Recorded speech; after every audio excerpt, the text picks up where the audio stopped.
Urrian sartu gara, baina oraindik ikasturtea hasten dago. Horretan dabil solas laguneko lagunak, izan ere hemen behin baino gehiagotan izan ditugu, baina ezagutzen ez baldin baduzue, gaurkoan aukera izango duzue. Gaur koordinatzailea dugu gurekin Leire Errandonea. Arratsaldeon eta ongi etorri. Arratsaldeon, eskerrik asko.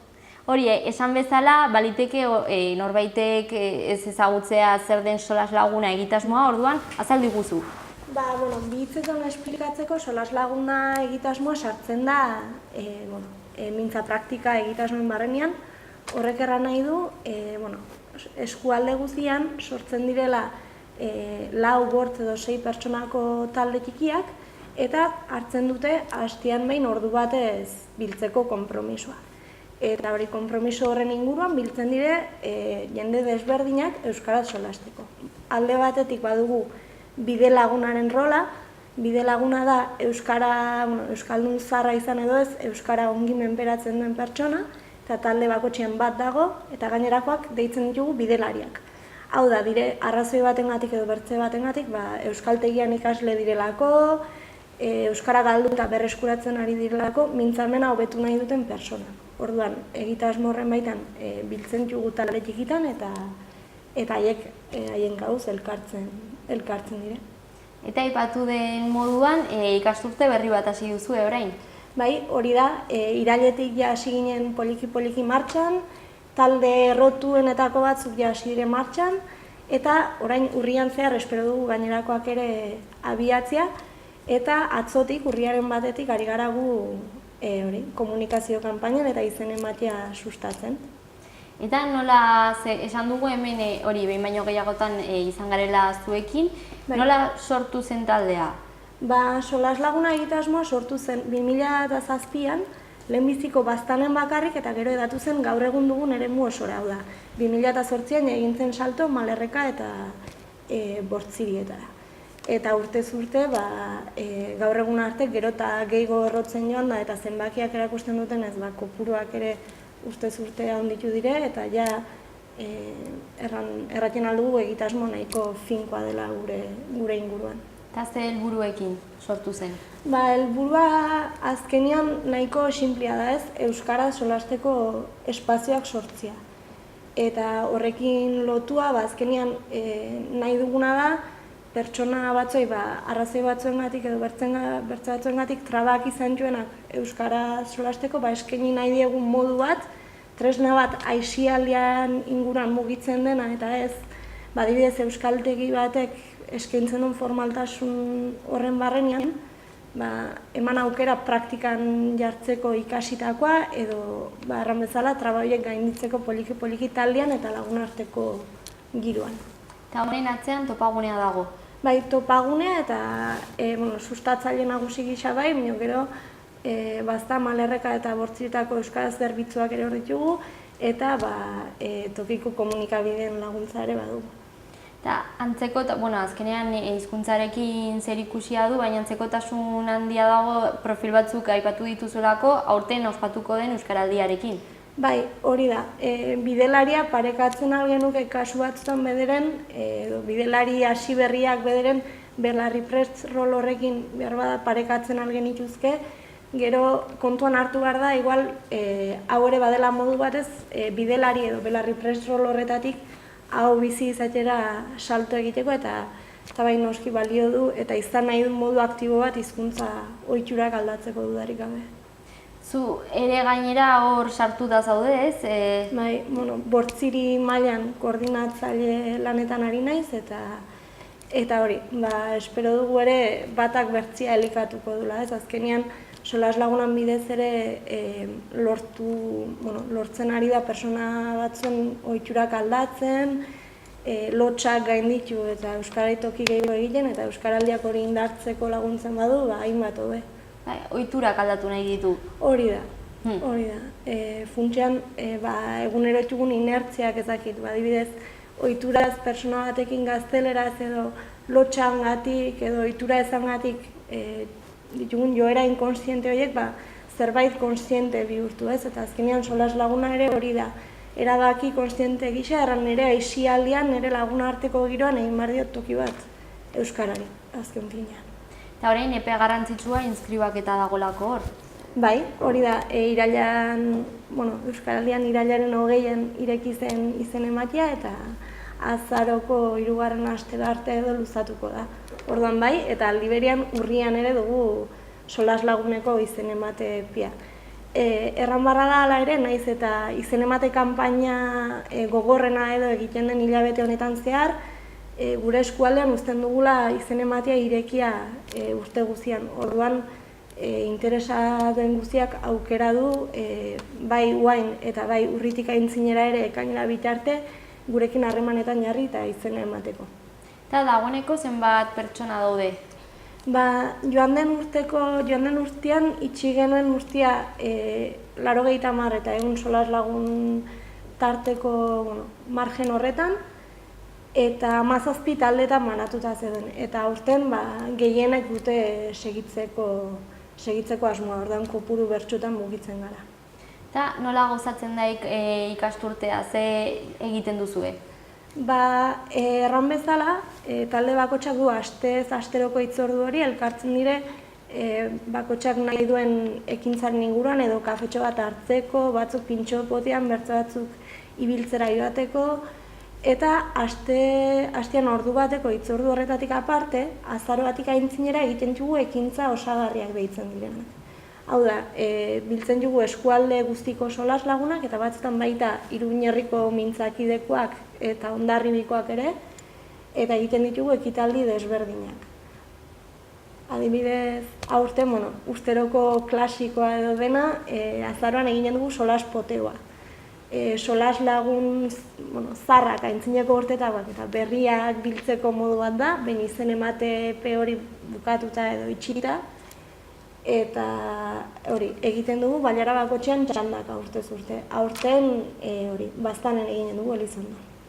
Eta mai ezberdinetako pertsonak ikusten dira, hizkuntzan gaitasun ezberdina? Bai, hala ere erran behar da, naiz eta gaitasun margen desberdineko jendia dagoen parte hartzeko eskatzen den baldintza bat dela, baldintza nagusia dela, elkarrizketa bat euskaraz izateko gutxieneko gaitasun hori izatea. Hau da, ez da pentsatu behar haudenik euskaltegi baten ordezkoa, bien lanak osagarri dire. Orduan, gutxieneko ezagutza bat behar da komunikazioa aski fluidotasunez egin ahal izateko bai. Eta ze nolako ekarpenak egiten dizkie topaketek? Hori, asteroko rutina horreri esker, nabaritzen da olako bilakaera bat haien erraiztasunean, eta batez ere bidelagunek urte bukaeran aipatzen dizute, errate dizute, hau, hasieran hitzak bila ari zena eta orain ze ongi ari den, eta ematen die naturaltasun hori, eta bertze alde batetik ere dago alde humanoa, ez? Haien artean sortzen da, bai talde txikian barrenean, bai gainerako solas lagunekin ekintzetan, sortzen da laguntasun harremana eta azkenean egiten dute sare bat euskaraz bakarrik komunikatzeko eta hori aski baikorra da. Orduan bilakera bat sumatzen duzue ikasturte hasieratik amaiera arte? Bai, bada hori da, jariotasunean eta erraiztasunean badago desberdintasuna dudarik gabe. Eta esan duzu azaroan pintxopote horrek baduela dagoeneko fama, ez? Bai, erantzitugu, ez dakit uste dut 2010 inguruan hasi zela egiten, eta harrera agitz-ona duen hitzordua da, ze erran bezala laguntzen du talde giro hori berriz sortzen udako geldialdiaren ondotik, eta hasi berriak diren solas lagunei ere ematen die aukera jende berriakin egoteko. Eta alaude hori topaketa fama duten beste elkarretaratzeren bat, ezakit? Horrela, arrakasta handiena duten hitzorduak, solas pote honetaz gain, nire sagardotegira egiten den irteera, martxo inguruan, erran bezala Hondarribi eta Iruñerriko mintzakideko lagunekin, eta mendi irteerak ere, ikasturtea izteko maiatza ekaina aldean egiten den mendi irteerak ere badu harrera agitzagitzuna.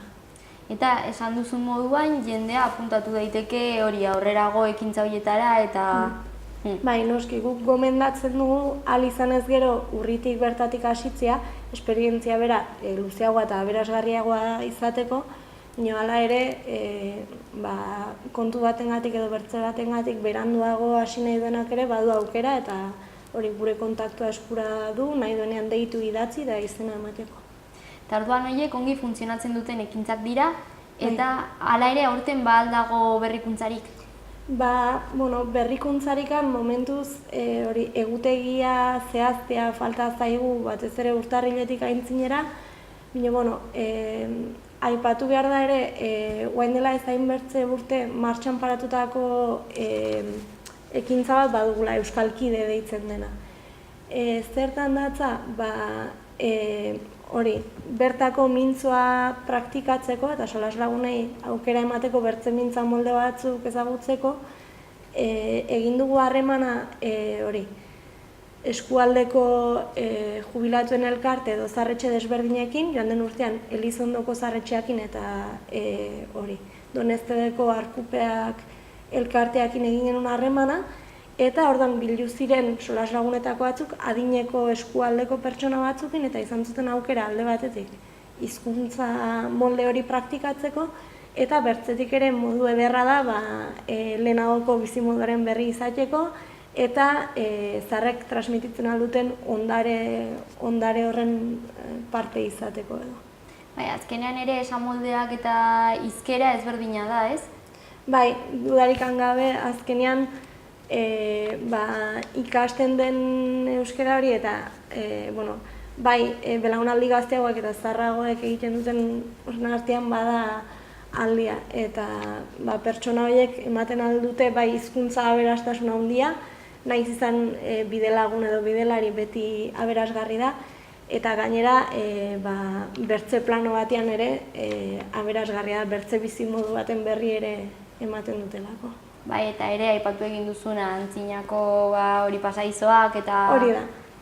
Transmititzeko. Bai, eta azkenean giro ederra sortu zen aintzineko edizioetan, bai haien partetik eta bai solaslagunen partetik egia. Eta berrikuntzen artean ere zu zaude, ez? Bai, hori ere berrikuntzetako bat. Egia erran momentuz agitz gustora eta eskertzen da horrelako esperientzia baten eta horrelako proiektu baten parte izatea. Baina, ardura pixko bat ere bada, ze azkenean Anak eta Oiankok, aintzineko koordinatzaileek lan agitz fina egin dute eta orduan lan egin beharko dut alden neurrian beraiek bezin ongi egiteko. Erronka? Bai, erronka, hori da, gustora eta egia erran solaslagunek ere harrera agitzona egin diate, orduan ez dut kexatzekorik. Momentuz ongi? Bai, gustora. Eta zen nolako lana da guzti hau antolatzea? Lana bi planotan bezala antolatzen da. Badago bulegoko lan zati handi bat, adibidez guain izen emate kanpainan, bai elkarrizketak lotu, hori izen emateak ere erregistratu behar dire, eta bertzetik dago taldekiko zuzeneko harreman hori. Azkenean urtean zehar jarraipena egiteko bisitak egiten zaizkie, orduan herriz-herri joan behar da, haiekin elkartu, ikusi taldeen bilakaera nola doaien, eta orduan lan beraren baitan aski lan desberdinak. Ere esan dugu Euskaraldia topagunetik ere horko ekimena dela, baina zu sartuta zaude ere euskararekiko, ze suposatzen du zuretzat honen parte izateak? Egia erran agitza aberasgarria da niretzako eta azkenean erran bezala Baztan Lerreka eta Bortziretan errotuta dagoen proiektu bat da, baina beti badugu zero betu eta hori ere bada erronka eta azkenean nire lanakin eta solas lagunen laguntzakin lortzen baldin badugu erran bezala. Gero eta jende gehiago euskara erabiltzea, espazio eta gune egokiak sortzia lotxak gainditzeko, beldurrak gainditzeko, hainbat hobeki. Hala ere, justu zonalde hori Euskara Nafarro osoan indar gehien duen zonaldea da, baina hala ere badago hori solas lagunen, azkenean jendea mugitzen delako leku batetik bestera, ez? Bai, eta gainera, alde batetik erran behar da, naiz eta ezagutza aldetik datuak askionak diren, eta 70% inguruko ezagutza dagoen, badago salto handi bat ezagutzatik erabilerara eta ulertzetik erabilerara ere. Eta azkenean solas lagunan helburua hori da, ez ezagutzan eragitea baizik eta eragitea, jakin eta erabili nahi duten hoiengan, eta errastea erabiltzeko ariketa hori azkenean. Eta bertzetik ere egia da, herri txikietan eta nabaritzen da, haunitz direla bertze zonaldetatik etorritako jendea, eta herriko egunerokoan euskara erabili nahi dutenak, eta horretarako edo hori errasten den espazioa da solas laguna, berentzat. Kultura sustatu eta baita elkarbizitza ere.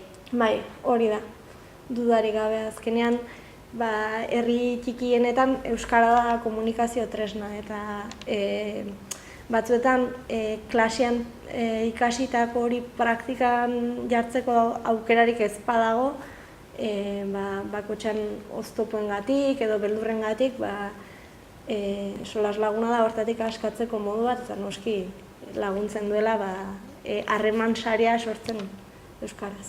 Eta gainera topaketak politak direla hori ekintzak. Dudarik gabe alde sozial hori ere badago, eta azkenean batez ere ekimenean urte bat gehiago eranki duten pertsonan artean nabaritzen da laguntasun harreman bat sortu dela, batzuk astean behineko eta hilabetean behineko hitzorduetatik aparte ere elkartzeko ohitura dute, izan berriz ere kafetxoaren inguruan, edo izan kultura ekitaldietara joateko, besta egiteko ere, denetarik badago. Adintartea handia alda? Egia erran,